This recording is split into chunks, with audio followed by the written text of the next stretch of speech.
Hi, everybody. It's David Wildstein at the New Jersey Globe. Welcome to the pre-election stomping grounds. You've seen Alex Wilkes and Dan Bryan going at each other on politics and elections for a couple of years now. It's always in writing, so we thought it would be a lot of fun to just bring everybody together the Sunday night before the election and sort of take it from the written portion to a verbal visual portion. We'll see how it goes, and we'll see, you'll see how people like it. But thanks for coming on. And let's just, I want to start by talking about advance voting. Vote by mail and early voting has just exploded. We were, before today's vote, close to 1.8 million total advance votes. Alex, what you mean? I think the big news may be the Republicans are now embracing this. For sure. I think that, look, there are other states that have done this before us well for Republicans. Look at states like Ohio and Florida. It's a part of their election DNA. It's not really this controversial subject like it had become in recent years. But Republicans are creatures of habit, particularly in an old state like New Jersey. Like, we're going to want to go to our ballot box. The good thing for us is that the ballot boxes and the voting booths, they exist in person at early voting locations. And I think that in some of the polling that I was able to do early on in the cycle, what we found was that essentially once President Trump had given that nod of support for early voting, Republicans were by leaps and bounds much more likely to want to support that. They are, however, though, still skeptical of the vote by mail, of the drop boxes. So the in-person option, I think, is the best of all worlds for Republicans. It's convenient. It's been endorsed by the standard bearer. And again, it's just something that they can mark in person. They feel secure about that. Even as I myself, as a vote by mail voter, know that I can track my vote all the way through. There's something about being in person that I think is really reassuring for people. So I think that it's been a huge turnout for Republicans, which in a state where we are outnumbered by Democrats has just been an incredible thing to see. Yeah, and people like the ritual too, right? There are plenty of people that never took to vote by mail just because they like going and seeing people in their community and talking to the poll workers and kind of hitting that button and pulling the lever. So my wife is one of them. I love voting by mail. I'll never go back. I voted. This is the first time ever. I think I voted in September this year. But I'm a bit of an outlier in that I know who I'm voting for well before I get the ballot. But my wife loves going in person, so she never did vote by mail. And with two young kids, you can feel this, Alex, it was hard on election day sometimes to find that time. So she'd be scrambling or, maybe even almost miss it. There was one year where she did miss voting. So she loves the in-person voting. So she voted early, I think 2 days ago. And it was great. It was a breeze. She brought one of our daughters with her. It's going to be really interesting to see. It's interesting to hear you say that the vote by mail still has a lag from the damage that President Trump did when he was kind of demonizing vote by mail and the drop boxes and things like that. I'd love to hear your thoughts on that. If you think that is a detriment to the party, if you think that that's just, it's fine and move on to in person. But I think one thing that's really interesting too in this cycle that we'll see, I think, maybe in New Jersey, but certainly beyond New Jersey, is we saw so many people voting early in the cycle, right? Across the country, whether it was in person, whether it was a vote by mail. And there has been seemingly, and I'm sure we'll get into this later, a bit of a break towards Harris in this last week. So how many of those votes early, maybe if you take it by, let's say in theory, let's say she was winning 45% of independents before this break, and now she's winning 55% of them, right? Just throwing random numbers out there. What does that mean to the election overall, right? I mean, we usually don't see cycles where you see this much of a break since that MSG rally. So I'd love to hear your thought on a few things. One, do you think that it's kind of, we're going to see a different breakdown of the early voters and maybe election day voters, given the kind of dynamic of the last few days of the race? And two, what are your thoughts on vote by mail? If you can talk about that a little bit more, and Trump demonizing it, is that just Republicans kind of give up on it, or do you come back at it? No, look, no one's giving up on vote by mail, because it's certainly, and we want Republicans to be exercising their right to vote by any means possible. If that's in person and during election day, if that's early voting in the week beforehand, or if it's vote by mail, we want Republicans to be voting is the number one concern.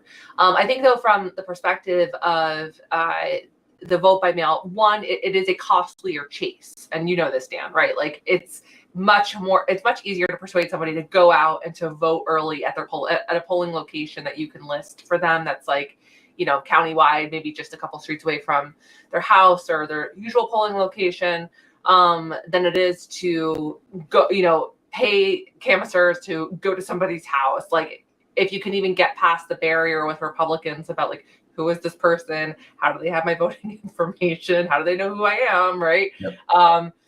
There's a level of skepticism there. So, sending the canvassers there, and then getting those people to fill out an application, then having to return that application, that's a much lengthier process, and not as clean as just go to this polling location and vote. And by the way, you have like 7 days to do it. So I would say that, like, from a cost perspective, it's certainly something where I think you would see more of the resources directed at early voting in person, especially after this election, however it may go, just because we're seeing record turnout from Republicans in this way. And I think that there's a lot of evidence to suggest in key swing states that we're not necessarily cannibalizing our election day vote either, that these are a lot of people who, might not have come out and if there wasn't this in-person option. So, and that was endorsed by the president.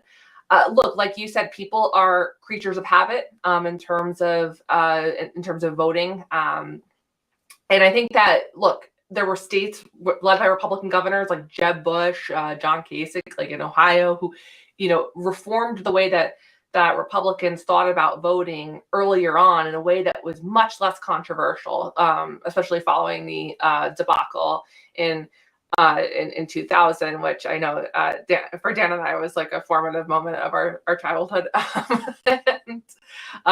So this wasn't controversial in states like in Florida and Ohio, the McCain operation in Arizona that turned out people early. I think, though, where people really started to become skeptical was during the 2020 COVID lockdowns, when so much else had changed, right? It was like, all of a sudden, you can't go to church, you can't go to parks, you can go to certain stores, not other stores. We're going to regulate all of these things about your life. And oh, by the way, the Home Depot is safe to shop at, but your polling location, absolutely not. We gotta stamp that out. So having an all, mail-in election, I think, was very jarring for people. And it was jarring for people in other states where you saw the legislators and the governors of those states, I think, take advantage of some of the COVID mistrust and fear to essentially, ram through these more permissive laws, a lot of which have been walked back and finessed, I think, very helpfully for Republicans who need that reassurance. So I just think that, it was in 2020, there was just too much about that year that was destructive in terms of norms and in terms of our habitual way of life, that Republicans said to themselves about voting, like, no, I'm not going to trust a Democratic governor who's telling me that I have to hand them a piece of paper with my name on it and, send it in for voting. So it's, I think that really changed the culture that we're, I think, hopefully winding back in some helpful ways and some productive ways this cycle. But it's funny, though, because Republicans actually overperformed in that election because of vote by mail. I think we saw turnout, especially in CD7, we saw turnout and overperformance in areas just because it was just like almost such ease of use. I mean, really, I'll grant everything you said there, but I will add one little thing in addition, which is that the former president who hopefully stays the former president, Donald Trump, the reason he didn't like vote by mail wasn't because it wasn't the tradition or insecure. He didn't like it because Democrats seized on it, right? And every time there was a new vote by mail batch counted in Pennsylvania, it added however many tens of thousands of votes against him, right? So that's the reason he didn't like them. And that's the reason that he came out and said, oh, vote by mail is terrible. They're dumping ballots. They're doing this, they're doing that. But it's going to be really interesting to see if vote by mail is kind of the Democratic early vote and in-person voting is the Republican early vote. I think it's a detriment to Republicans, honestly. I do think that there is there's a good amount of people who voting by mail is just the simplest way of doing it. And, my wife had to drive, I think 5 to 10 miles to vote early, right? Which isn't the easiest thing in the world to do. And she did it. She found the time to do it. But then she waited on a line, right? Because we saw incredible uptake. We should talk about this too. This is year 4 now of in-person early voting in New Jersey. And when Governor Murphy put it into law, we knew we weren't going to get significant uptake until this year, 2024. So we've had, as David knows, and David's covered this, we had a few years there, especially of kind of uncontested primaries with some pretty empty early voting sites, right? And there was a little bit of a whispers of, is this going to really take in New Jersey the way it's taken in Georgia, the way it's taken in all these other states? I think we can now pretty confidently say this is taking hold in New Jersey. So once someone does it the first time, right? There's so many people taking advantage of this now. Even today, there were lines for the better part of this past week. I do think people are kind of taking to it now in New Jersey. So, but it's going to be interesting to see if this is kind of, the more Republican leaning early vote and the vote by mail is the more Democratic leaning early vote. I don't know. It's kind of, it'll have a life of its own. So we'll see. Well, and I'll just jump in here for 1 second, David, just to say, I think that, look, obviously, as you mentioned, there was the red mirage of sorts that we knew was coming on election day, that the election day vote was going to be significantly redder in 2020 than eventually became, that eventually appeared. And I look, I think that's, what those of us who were watching it were waiting for. And as you mentioned, the former president was not happy with the vote by mail ballots that were coming in. There were, I will say though, I do really think that 2020 year damaged the public trust, especially among Republicans, in terms of, government institutions just seizing the way that we do things normally and totally upending them.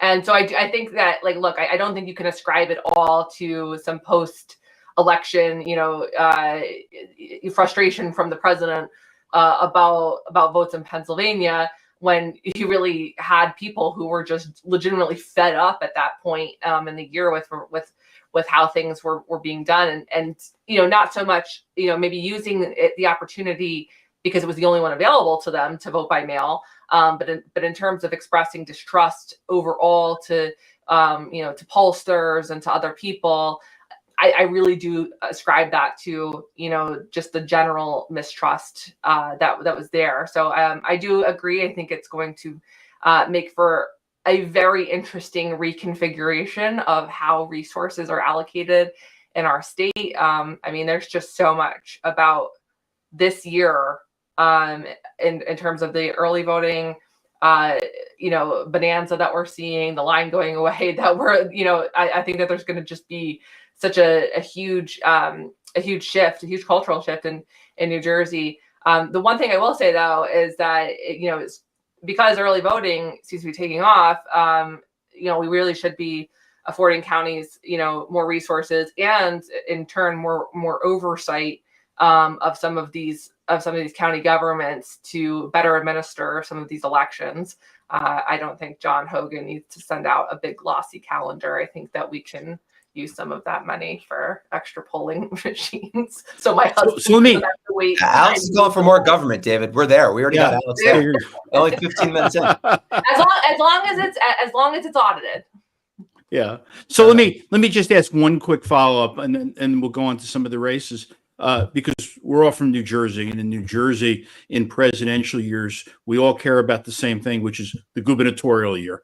So now you're seeing the numbers really change. Now you're seeing huge numbers of Republicans voting in advance. What does this do to the turnout model for 25 in the primary and in the general? I'll speak to the Democrat side first, Alex. I will say I don't think much, right? Because I do think Democrats really have already embraced vote by mail. And if you look back to 21, David, as you all remember, and I do, in nightmares sometimes, we had a very, very red election day, much redder than we thought we would. But the saving grace was we went into that election day. If Molly Bonato is watching, she'll have a smile on her face right now. We went into election day with a firewall of 250,000 votes, vote by mail, in our back pocket, right? So we were able to withstand even this unprecedented, unexpected red wave that came out of Monmouth and Ocean counties, where every time we turned around on election day, there were more and more people voting in Monmouth and Ocean counties. It was unbelievable turnout. We were able to withstand it because of the fact that we had this firewall of 250,000 votes sitting in our back pocket on election night. So I do think Democrats are mostly there, and I think Democrats are far happier voting by mail so far than Republicans have. So I don't think the Democratic side is going to change much. Now, will have changed since 2017, or really the last time there was a contested primary. It's fair enough to say it'll change since then. But I think the Democratic side, you're going to see kind of what it was in the last gubernatorial. Yeah, I think on the Republican side, when you're dealing with a slightly older electorate, I think that this is going to take off in the primaries. I think it goes part and parcel with how some of the older folks in Florida think that like they're gonna do something. If they can do something early, they're gonna do it early. So if they have you ever seen a TSA pre-check office at like 2:00 on a Tuesday? Just filled with seniors. So I think that for parts of the state that are home to a lot of seniors, Monmouth County, Ocean County, you are going to see, I think, increased use of that for their means of voting. But look, I think at the end of the day, it's again for the Republicans who are not nearly as at this point as have as big of war chests as like a Mikey Sherrill or a Josh Gottheimer, who can just pour endless amounts of resources into turning people out early by mail, in person, or on election day. It really is going to force some candidates to decide, what counties do they have the strongest hold in, and do those counties lend themselves neatly to these early voting options in person. As you mentioned, Dan, once somebody does something once, they're much more likely to do it again. So I think that for Republicans who are voting in the general election this time around, provided that they're, people who have voted in gubernatorial primaries in the past and are used to showing up in an off year, I think that it's just going to be a big calculation, a financial one and a time one for the Republicans. For the Democrats, it's kind of just like a rounding error where they're going to put them. So let's talk about the race that I think everybody in New Jersey is talking about right now, mainly because at the congressional level, it is probably the only competitive race, and that's the 7th district, Tom Kean against Sue Altman. Alex, you're going to say that Tom Kean's going to win. Dan, you think that Sue Altman's going to win. So there's no real suspense here. But talk about this race. Talk about where vote by mail is in this particular, and early voting in this district in particular. How much money has been spent on this seat, and just in general, where do you think this race is going? And if you want to make a prediction that's different than the conventional wisdom of what I'm expecting, then feel free to do so. Listen, I think Sue has. I'll say things. Do I think Sue can steal one here? Absolutely. I think she can get one. I think she can. I think she can win it. I don't think when she started this election, I don't think anyone gave her a shot. And the conventional wisdom as well. She's not she hasn't run before. She's a first-time politician. She's too far left. All these different concerns.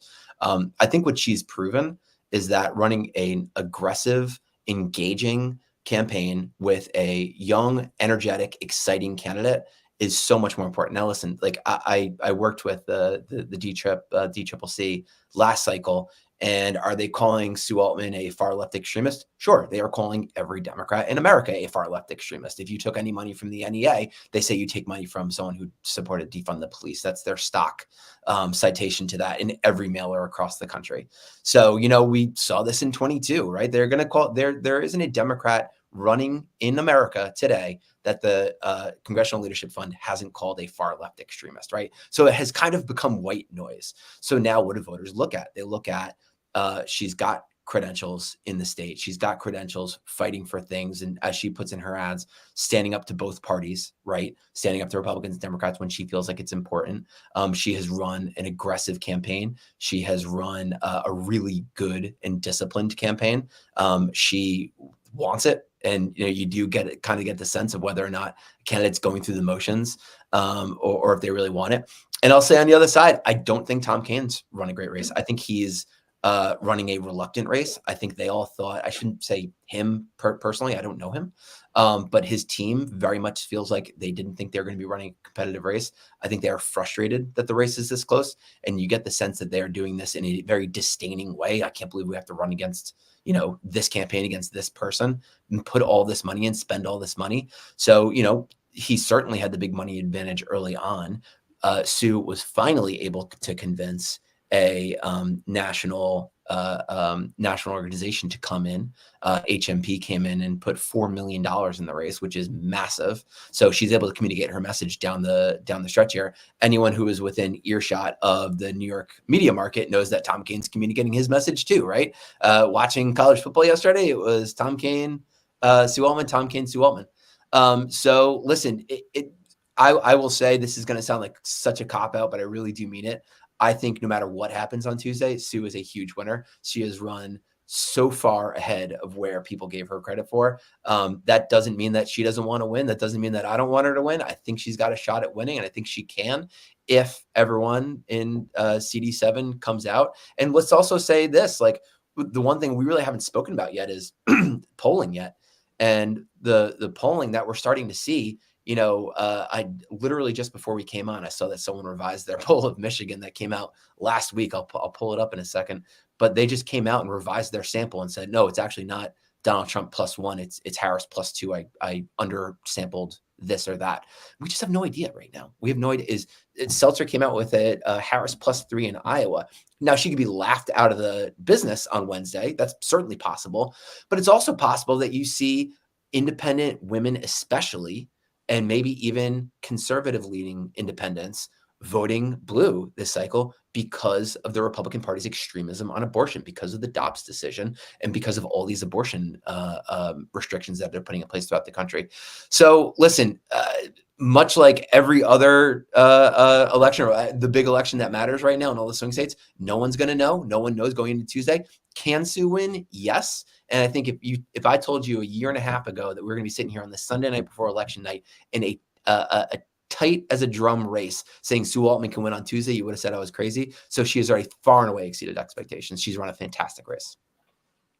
Well, I just want to say, as a fellow political nerd, Dan, I'm deeply jealous that you get New Jersey ads where you live, considering that I am so far north that I get my Lawler ads and the DAC ads from the D trip for Rockland County. So I am jealous that I don't get to participate in the fun. But look, I think that Tom Kane has run a disciplined race. I know personally, just from having talked to his team, this is not something that they took for granted, not from the start, not now. I think that they've always known that the Democrats can, easily drop in a well-financed challenger, for the party that's always so concerned about money in politics. Money's never really a problem for them. So I think that they know that, and they've known that from the start.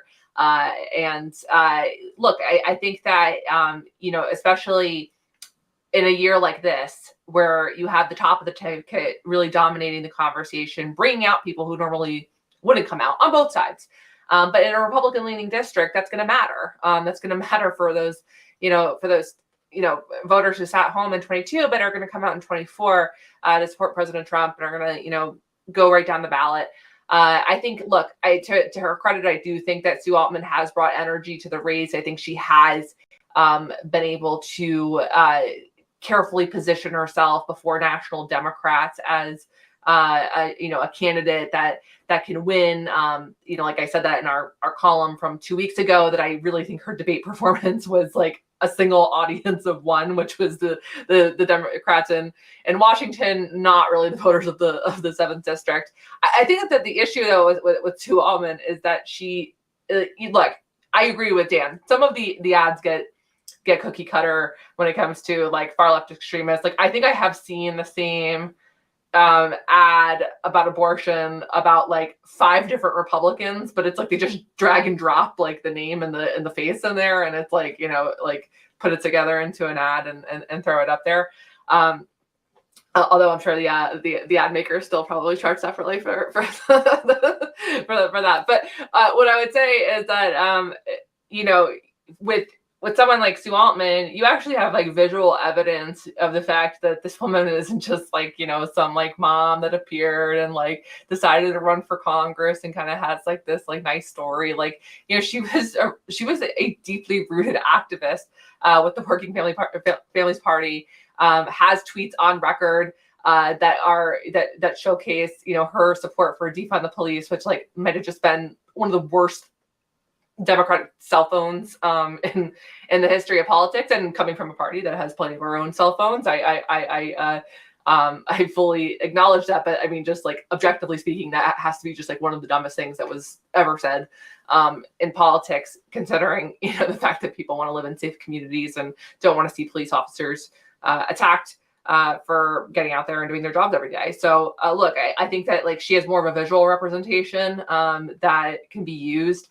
I think that, look, I am deeply troubled by the news that I know David has been diligently reporting on, that we've seen a postal worker, dumping cane mailers in like an Acme parking lot or something in the trash. I think that if the Democrats were, feeling so optimistic and so joyful, to borrow a national term, right? Like that feels like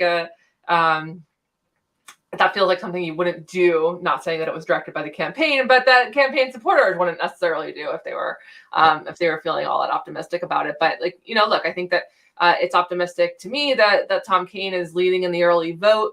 I think that he has had, the money that he needs to win.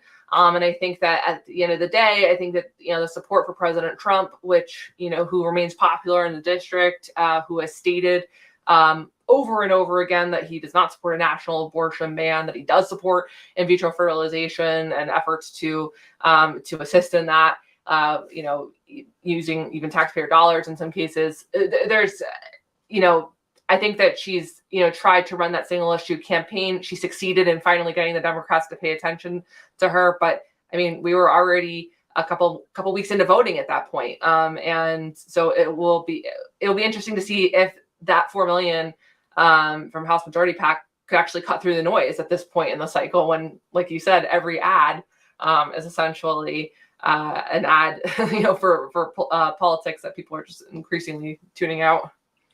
I will say, listen, there's a few things in there I disagree with, including her support for any defund movement. I think she's done a good job, by the way, credentialing herself on public safety. That was, I think, the first paid advertisement she did. I'm not a big October surprise guy. I think if something comes through, you really should have been communicating it in September. If it comes in late October, it's an issue. That said, I think the story that the American Prospect put out about Tom Kean does have the ability to be a little bit of an October surprise in this race. The congressman owns a stake in a company that benefits from offshore wind legislation he co-sponsored as a New Jersey state senator. I'm sure Sue Altman's putting her all over her social media. You can see it there. Political covered it as well. It's this is a guy who hit Tom Malinowski for his conflicts of interest in his stock trading, and called him corrupt and all of that, and he would have had to be a reproach if to lobby claims like that. Having something out there like that is not good. Listen, we're only a few days away from the election, so we'll see how far it can really get into piercing about anything. But I was pretty shocked to see that story. I will bring that up as well. That Malinowski was cited by the ethics committee, whereas Tom Kean was completely cleared by the ethics committee, and this was like in his career as a state legislator from years ago. Look, as someone who has shopped Oppo myself, and been a part I of never the have, by process the way. I've never done anything like that. No, never. I know. But this is bad Oppo, right? Like this is like, and I don't mean bad as in bad for Tom Keene. Like this is like not very good because one, it's complicated, right? Like you got to go through 15 layers to tell this story, and like that's just not gonna like impress anybody who's not like terminally online plugged in as much as we are. It's just not gonna sway independent voter who's shown up after work to try to cast their ballot at the end of the day. So that's one. Number two, if this was such juicy hot goss, okay, like Malinowski would have seized on this in 22 and it would have been everywhere. He didn't. And I think that the reason is because like in that race and in this race, it was, it was seen as not very good. You get that like reply back from the reporters like, is that really it? Like, I don't know. But I think what Sue Altman did was she, I was able to, produce the poll that shows that she's within striking distance and, was able to leverage that poll into getting dollars into the district. And so, smart congressional reporters want to make sure that they're on the ball. And so once then represented with Oppo, again, I can only speculate here about how this all went down. This is going to get more clicks than it would have in like August. Yeah, I'll tell you, that's a really good point. If those polls hadn't come out, would this story have been written? It's really a very good point. Getting those polls out that showed her within the margin of error was so important. To Alex's point, is so important. It's important for donations. It's important for media attention, and it's important again to have someone pay attention to maybe I don't know who did it. Pay someone to attention to a story that maybe you're trying to call attention to that maybe they wouldn't have said, well, it's some race in New Jersey. What do I care? Now you show it's one of the few real red to blue opportunities in the country. It's within the margin of error. This is a really important race. Now all of a sudden they're paying eyeballs on it. So that is actually one I hadn't thought of. It's a really good point. So let's pivot to all right, go ahead, Alex. One more second. Go ahead. I just want to plant this in the viewers' minds we're also, as we sit here on edge and so troubled before election day. What else is the media keeping from us that they sit on until it's the right moment? Sure. I mean, like, listen, I know that the media gets pitches all day long from all of these candidates, right? That there's just like, I mean, listen, there's just you guys have no idea. You have no idea. David's the one that gets them, right? Yeah. And not maligning David in this at all, of course. Who always very fairly considers every pitch. So let's shift to, we just talked about a race that everybody's talking about. Let's talk about a race that maybe a lot fewer have been talking about since the spring. And that is an open seat in the United States Senate. Seats don't open up all the time.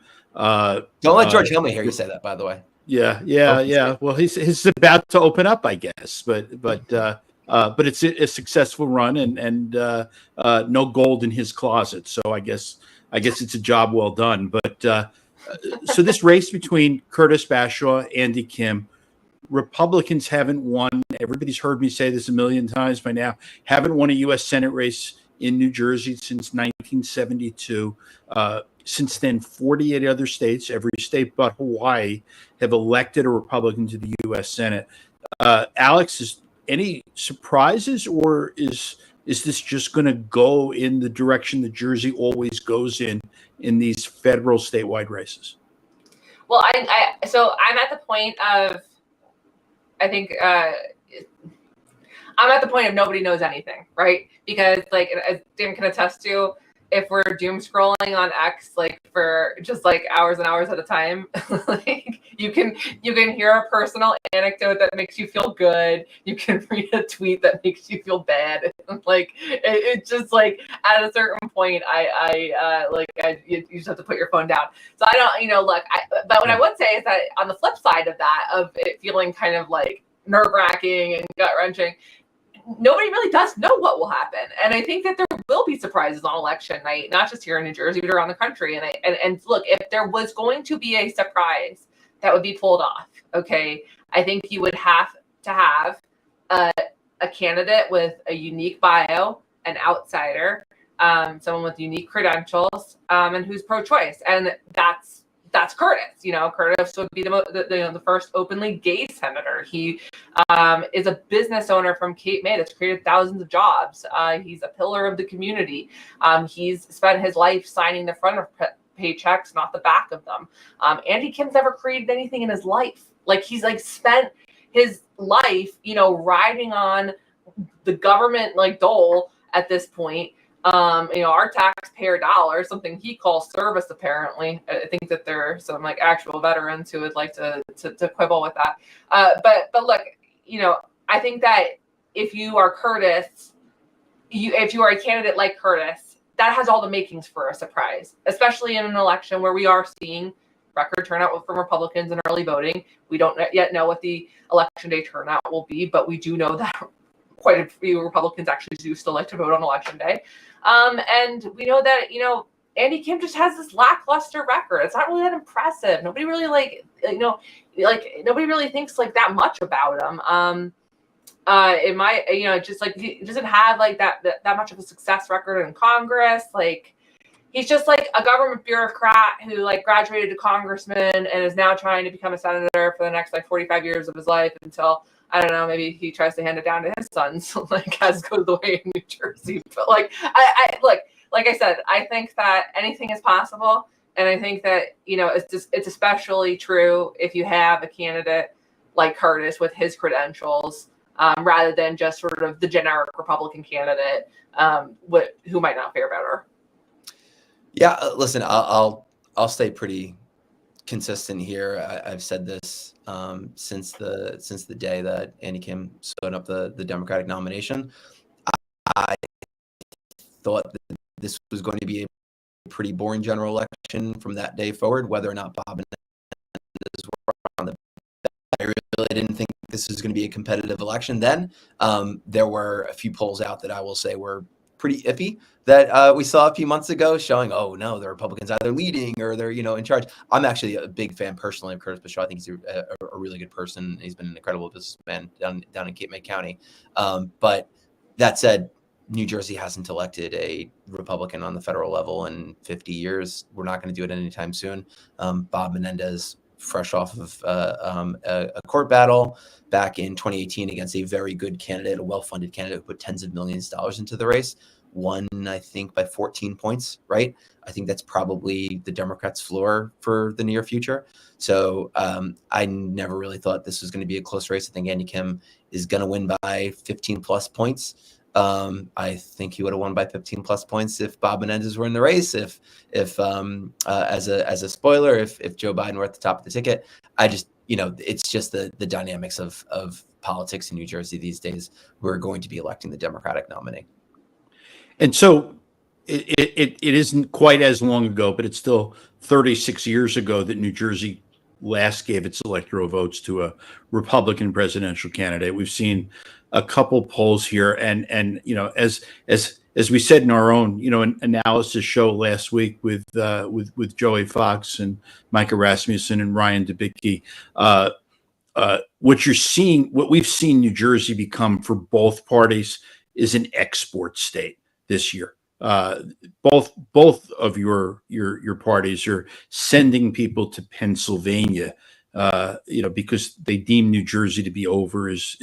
I'm not even going to ask you if you think that that it's competitive. Dan, I'll start with you. Maybe try and put you in. Just give me a number, the number of points by which you think separates the two candidates. David, you've known me long enough now. When you say give me a number, it's going to be preceded by 15 minutes of talking. So I apologize for that. Listen, it would have been interesting to see if Joe Biden really did run this race, how New Jersey would have voted. I think it would have been closer, honestly. And I don't think it's any favor, any blame on Joe Biden. I think he's been a fantastic president. Unfortunately, he has just been, pinned with, this image of the king from Lord of the Rings, of this really old king that's all dusty and everything that can barely move. I don't think that's him, but unfortunately, that's how the media's portrayed him. That's how the public, unfortunately, has viewed him. Portrayed himself, Dan.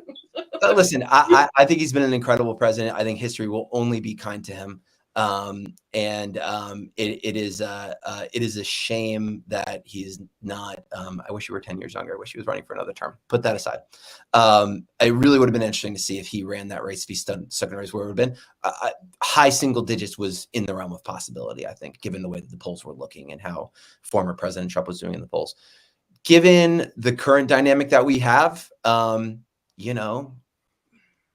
18 points, 16 to 18 points, I think. I think that there is a real revulsion to Donald Trump in this state, given the Dobbs decision, given the way he has comported himself, January 6th, all those things.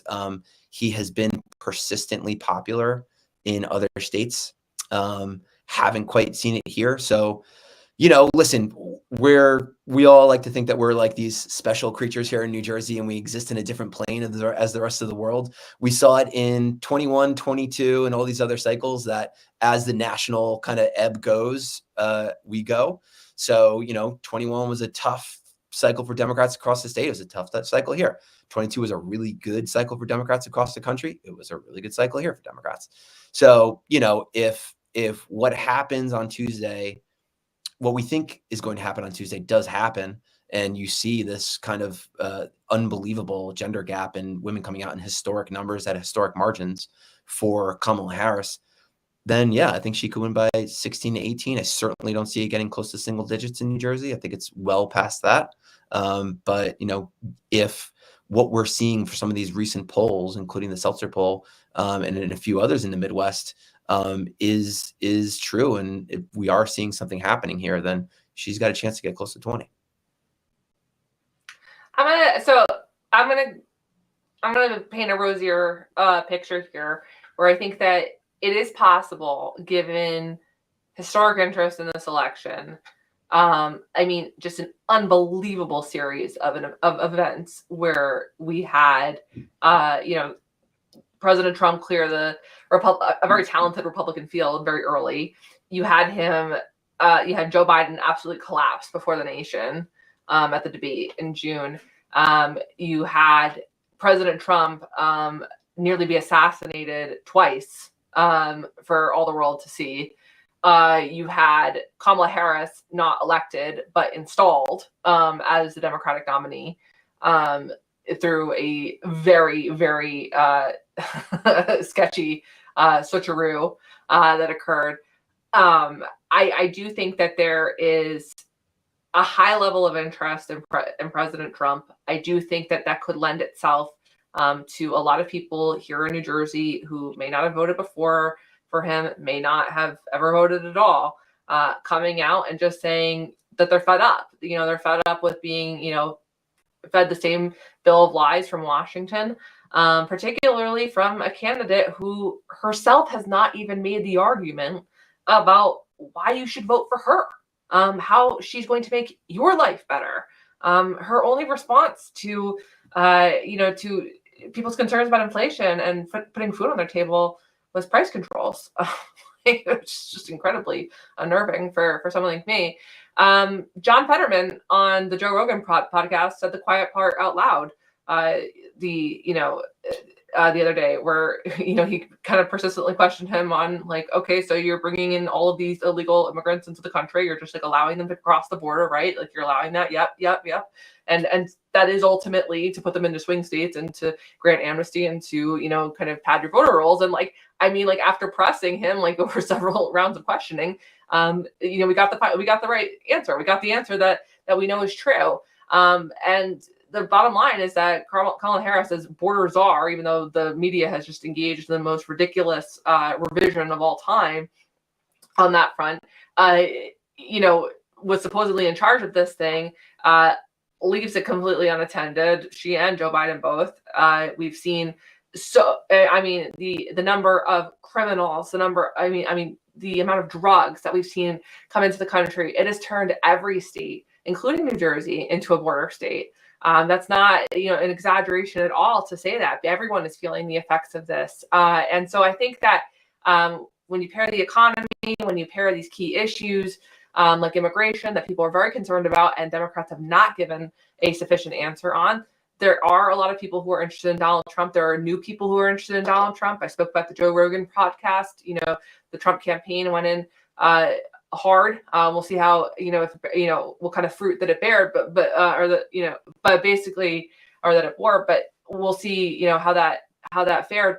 But in terms of getting, younger males to come out and vote, were some of the hardest to drive out to vote, going on podcasts like Theo Vaughn and Joe Rogan, and, sitting with those guys and just talking like a normal person, not scripted Kamala, who, like, if her teleprompter goes out at a rally, like, literally just stands there and has nothing else to say until it's revived.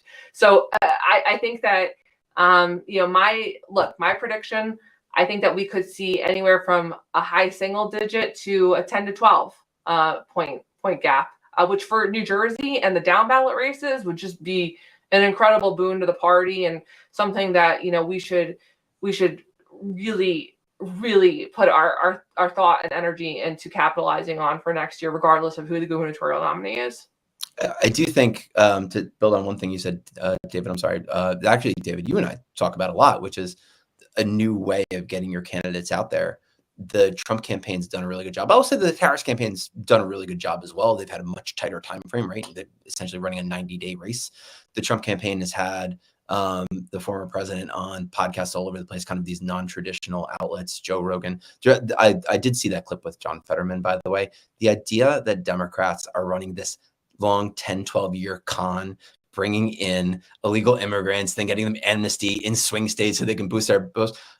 I would love to introduce anyone that thinks that to the Democratic Party, that think that they can pull off, like, as someone I was talking to once down in DC about all these conspiracy theories once said, we're just not that organized. I mean, like, the idea that they can, like, pull off these long cons of 10, 12 years of, anyway, it was very funny to see two grown men look and talk to each other about that as if that was a serious thing.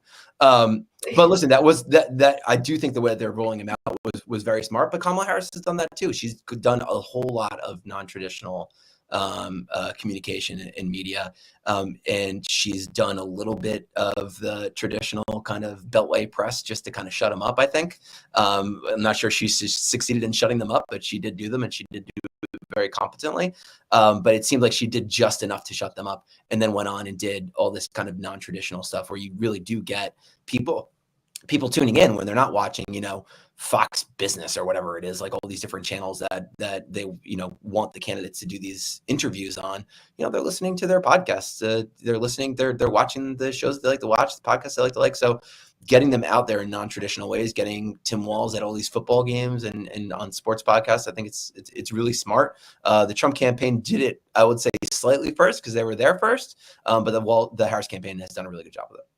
It's the final quarter. Go ahead. According to Tim Walz, it's the final quarter, not the fourth quarter. It's the final quarter.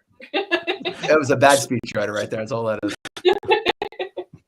So you two both know that one of my endless number of pet peeves is when local pundits decide to just go off and redesign some national campaign plan, and if Kamala Harris doesn't win, it's probably because she didn't read Mike Kelly's memo as to a better way for her to run the campaign. But that being said, because you're both political junkies, so why don't we end with this? Why don't Alex, start with you. One race in the country, New Jersey or the other 49 states, that you're just paying really close attention to, that you want to talk about. Wow. I mean, I gotta say, I have eyes glued to Nevada right now, and what might potentially happen to Jackie Rosen, what might happen in the state, and the political realignment that you might see of certain voting demographics there, despite like the old Reid machine and the culinary union's endorsement. I feel like there's weird stuff happening out west, and I'm for it. Listen, it's hard to say anything other than the presidential. Honestly, I do think, I'm a bit of a partisan hack, but I do think Donald Trump is a unique threat to democracy and to the fundamentals of our country. And my kids are now old enough to kind of know what's going on. They're 7 and 5. And they know that Kamala Harris is running, and they're really excited for her. They're really excited to see a female president. And they know that Donald Trump is just kind of a bad guy, and they know that they're up against each other, and they know that we all choose. And to have to tell them the next morning that America chose the bad guy who tried to overthrow an election and steered his mob on the Capitol over this highly qualified, wonderful woman is going to be a really tough conversation. So I am desperately, desperately hoping I don't have to have it. And I can tell them that we've elected our first female president. But I'll give you one more on top of that. Two more on top of that. The 2 Senate races is that I'm. By the way, the question was 1, but go ahead. But then Alex gets I haven't listened to any of the instructions. I think 2 longer shot Democratic senators in Tester and Sherrod Brown. I'm really hoping that one of them can pull it off, if not both. I mean, obviously, partly because Democrats need to get to 50. But the other part is I think they're both wonderful people, and they're wonderful senators, wonderful people. I think it's really healthy to have, by the way, Republicans and Democrats, a Republican from a blue state, Democrat from a red state. I think they bring a much needed perspective down to Washington that if we're all just kind of red state and blue state clones, we're not going to have. So I think it'd be good for TC. I think it'd be good for democracy. I think it'd be good for a lot of things if they won. They're really good people to have down in Washington as well. Obviously, Democrats want to get to 50, so I'd love that too. But can America still elect really good senators of the other party from their home state if the home state goes the other way? I don't know. I think it's gonna be really hard, but I'm watching those. So I'll add this as a thought. One, so my oldest is 4, so she knows we're watching news if she sees flags, which is cute. Like she could just like tell by the colors that the mom and dad are watching news.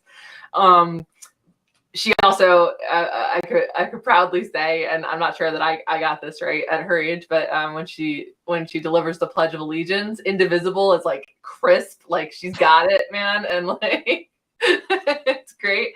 I took her and my husband and I took the 2 kids to to go to the ballot box or to the drop box today, and to drop off my mail-in ballot, and it was really gratifying to hear her remember that she had done that last year with us. That like, oh, I was here before.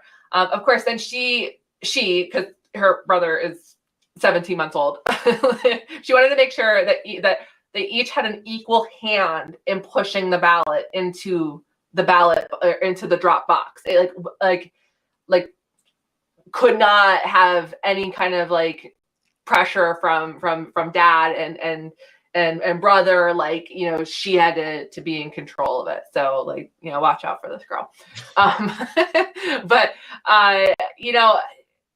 remarking on what Dan said, I think it's really important to remember that it's something Mark Halperin said actually on Tucker Carlson's podcast, which like if you like Tucker Carlson or not, the podcast with Mark Halperin was actually really, really interesting because, I mean, it was just Mark basically talking the entire time. And he, he mentioned, like, he was like, look, like there are people on both sides who are going to be deeply affected by whatever the outcome of this election is, who feel as strongly as you do, like an opposite and equal reaction to you about the stakes involved and the people involved and the morality involved. And like, it's just something to be mindful of. I know we're not in the Thanksgiving like kind of season yet, but like it is something to think about. We've seen, kind of neighbors turning on neighbors and stuff starting to get a little bit ugly. And it's, it's just something to be mindful of that. And I really do try to remind myself of that every single day, that there's a person sitting out there who thinks exactly opposite that I do, the way that I do, which is a great, plug for our Stomping Grounds, Dan, that we can, have common ground together. But share different political opinions. And so I think that that's important. And I was really, I was moved by what Senator Vance said on one of the podcasts. I've lost track of them now because they've done so many of them, but like where he was like, don't cut these people out of your life, like people who vote differently than you do or who voted the opposite way in this election. And Dan, I know you say this all the time, that you say this to your students up at Seton Hall, like, what a bad way to live. Like, just don't, like, look, we could all take a minute to cool off and to breathe at the end of this, but like, let's just like all try to keep this in mind as we go into this. Like, I really do think it's important for people to be mindful of this, to have faith in the enduring legacy of the Republic, and that we will prevail and persevere regardless of what happens. I'm going to co-sign that 1000%. I couldn't agree more. I think that, listen, it will be Tuesday night will be a really tough night for half of America. Yeah. And I could think that I'm right for being more upset if my way doesn't go. But, at the end of the day, I've certainly moved on in my life from fighting with friends and family that agree with different things than I do. I just don't do it anymore. I stepped out on you a little bit, Alex. And I had a panel this week with Mike Duhame, who is another fantastic Republican strategist in the state. And he and I both spoke to students at a Jewish high school about the importance of not being tribalized in your politics, right? And because it's that really is the path to extremism. If the only people you talk to in your life agree with you, you're going to get a little bit more down the road, and that's how it gets scary. So listen, I totally agree with that. I think it's I think the two things, I'm sure you've heard this, Alex, the two words you hear about being a parent is be firm and be kind. And I think that applies to politics, right? Be firm in your beliefs and firm in trying to win and firm in all of that, but you can be kind as well. Yeah, absolutely. Look how heartwarming this got, David. You didn't expect this. This is fun. Really warm and cozy, actually.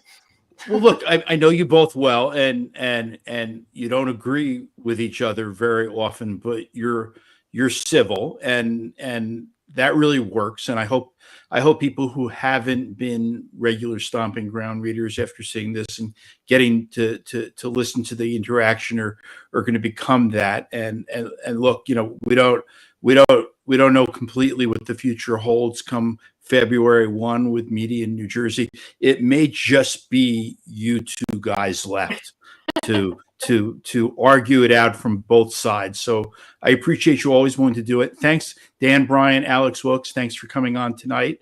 And let's, I always end this time of year with the same thing, so I'll do it now, which is, to those people who are voting. If you voted by mail, take responsibility for your vote. Check your ballot. It is free. You can sign up. This is a bipartisan issue, right? There's no disagreement. If you mailed the ballot, go sign up for a Track My Ballot account and make sure they got it. And if it's not there, then call your election officials and find out. And if sometimes this gets me in trouble, but it's just how I feel. If you don't vote at all, then I don't want to hear your complaints for the next couple of years on what you think is wrong, because people miss their opportunity to do so. So thanks, guys, for coming on. This was a lot of fun. David, thanks for the opportunity. Alex, Thanks. Thank you.